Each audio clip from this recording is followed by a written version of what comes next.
ഈ രാജമൗലിയൊക്കെ എന്താണ് കാണിക്കുന്നത്? അദ്ദേഹം ഒരു ബാഹുബലി എടുത്തതിനു ശേഷം പിന്നെ എന്ത് തിരിച്ചുവരവാണ് നടത്തിയത്? അത് അദ്ദേഹത്തെ ബാധിക്കും. പ്രേക്ഷകർ എന്ന നിലയിൽ നമുക്കത് ഒരു വർഷം ഇറങ്ങുന്ന പടത്തിന്റെ കണക്കെടുത്തു കഴിഞ്ഞാൽ ഇറ്റ്സ് അൺലിമിറ്റഡ്. അത് മാത്രമല്ല എക്സ്ചേഞ്ച് ചെയ്യുന്നു. തേങ്ങയ്ക്കാണ് ഈ ഓപ്പൺ ഹേമറിന് അവാർഡ് കൊടുത്തത്. എന്തിനാണ് അങ്ങനെ ഒരു അംഗീകാരം കൊടുത്തതെന്ന് എനിക്ക് ഒരു പിടുത്തമില്ല. സീരിയസ്ലി എന്തിനാണ് അങ്ങനെ ഒരു അവാർഡ് കൊടുത്തതെന്ന് എനിക്കും ഒരു പിടുത്തമില്ല. അല്ല, എന്നാലും അത് എന്തിനു കൊടുത്തു? അത് തന്നെ. ഓപ്പൺ ഹേമർ ഏത് പടം? മറ്റേ നോളൻ. നീ ടെലിഗ്രാം അയക്കണേ. നടന്മാരെ കാര്യങ്ങൾ ഇതിന്റെ അപ്പുറം കോമഡി. 100 കോടി ഇല്ലെങ്കിൽ അവനെ നനങ്ങൂല. ടോളിവുഡ്, സാൻഡൽവുഡ്, മോളിവുഡ്, ബോളിവുഡ്, ഹോളിവുഡ്, എന്ത് വുഡ്, ഇത് ഒരു വുഡ് ശരിയല്ല. ആർക്കും ആർട്ടിനോടൊരു സ്നേഹമില്ല. അതൊക്കെ ആ പഴയ പടങ്ങൾ എന്ത് രസമായിരുന്നല്ലേ, പ്രകൃതിപരമായ ആർട്ടൊക്കെ ഉണ്ടാക്കി. എന്റെ കയ്യിലെല്ലാം കിട്ടിയിട്ട് ഞാൻ അടിച്ച് ഞാൻ കൈ കൊടുത്താനാ. മലയാള ഇൻഡസ്ട്രിയൊക്കെ എടുത്ത് ഞാൻ മോളിൽ കയറ്റിയാനാ. ഇനി നിങ്ങളുടെ അടുത്ത് ഞാനൊരു കാര്യം പറയട്ടെ. വേണ്ട, മിണ്ടായി.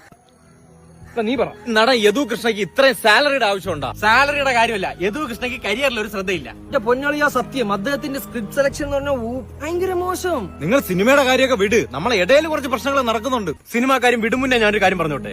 താല്പര്യമില്ല, നീ മിണ്ടാതി.